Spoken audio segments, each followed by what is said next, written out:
પ્રાયોજક છે cancer healer centre, a new beginning.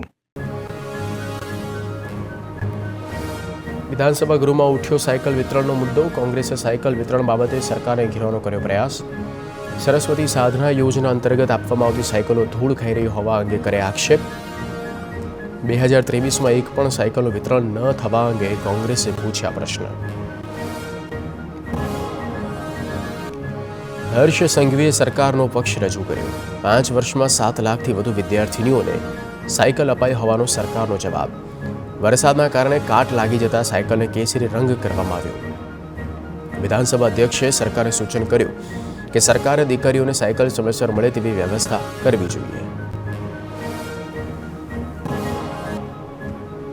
જૂનાગઢમાં મનપાના mayor સહિતના પદ માટે યોજાઈ સેન્સ પ્રક્રિયા. પ્રદેશ કક્ષાએથી રાજુ શુક્લ, હિંમત પડસાલા, અરુણા ચૌધરી નિરીક્ષક તરીકે નિમાયા. જેઓએ ચૂંટાયેલા ઉમેદવારને સાંભળ્યા. ભાજપ હોદ્દેદારો પાસેથી પણ અભિપ્રાય મેળવ્યા. બેઠક બાદ પ્રદેશમાં નામનું લિસ્ટ મોકલવામાં આવશે.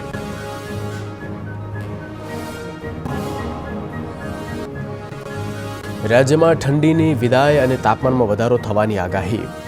હવામાન વિભાગનું આગામી સમયમાં તાપમાનનો પારો ઉંચકાવાનું અનુમાન. તાપમાન સામાન્ય કરતાં 2 થી 5 ડિગ્રી વધે તેવી શક્યતા. રાજ્યના દરિયાકાંઠે ગરમ પવનો ફૂંકાવાની શક્યતા. હવામાન વિભાગ પ્રમાણે અમદાવાદમાં તાપમાનનો પારો 36.8 ડિગ્રી પહોંચ્યો. રાજકોટમાં તાપમાનનો પારો 38.7 ડિગ્રી. રાજકોટના ધોરાજીમાં દુષ્કર્મના આરોપીને 20 વર્ષની સજા. એકલતાનો લાભ લઈ યુવતી પર આચર્યું હતું દુષ્કર્મ. જે બાદ યુવતી ગર્ભવતી થતાં ફરિયાદ નોંધાઈ હતી. યુવતીના નિવેદન, પોલીસની ચાર્જશીટ અને સરકારી વકીલની દલીલ બાદ કોર્ટે સજા ફટકારી. વિરમગામ ડાંગર કૌભાંડમાં કેન્દ્રનો ખરીદ અધિકારી પોલીસ મથક થયો હાજર. મુખ્ય આરોપી સુફિયાન મંડલી અને ખરીદ અધિકારીએ પોલીસ સમક્ષ ખુલાસા કર્યા. કૌભાંડમાં નિગમના મુખ્ય અધિકારીઓ પણ સામેલ હોવાનો દાવો. વિરમગામ ટાઉન પોલીસે આરોપીની વધુ પૂછપરછ હાથ ધરી.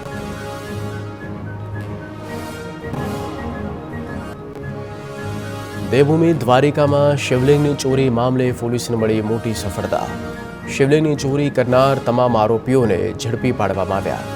આરોપીની ભત્રીજીને સપનું આવ્યું હતું કે ભીડભંજન મહાદેવના શિવલિંગ ઘરે લાવી સ્થાપના કરશો તો ખૂબ જ પ્રગતિ અને ફાયદો થશે.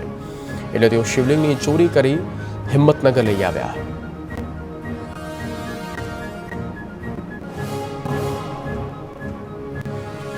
પોલીસે ફરી મંદિરમાં શિવલિંગની સ્થાપના કરી. વિધિવત શિવલિંગ મંદિરમાં સ્થાપિત થતા શિવભક્તોએ પોલીસનો આભાર માન્યો. તપાસમાં સામે આવ્યું કે હિંમતનગર અને સાબરકાંઠાથી 3 મહિલાઓ સહિત 7 લોકો શિવલિંગની ચોરી કરવા આવ્યા હતા. આરોપીઓએ મંદિરની રેકી કરી ચોરીને અંજામ આપ્યો હતો.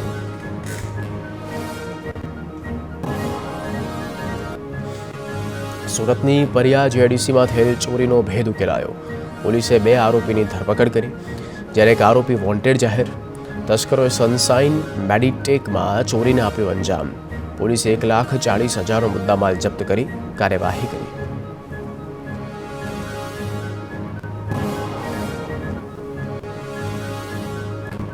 ભાવનગરના બહુવામાં પોલીસે ઝડપ્યું ગાંજાનું વાવેતર. ખૂટવડા ગામની વાડીમાંથી ગાંજા સહિત 1,15,000નો મુદ્દામાલ જપ્ત. એસઓજીએ એક આરોપીની પણ કરી ધરપકડ. આરોપીએ પોતાની વાડીમાં ગાંજાનું વાવેતર કર્યું હતું.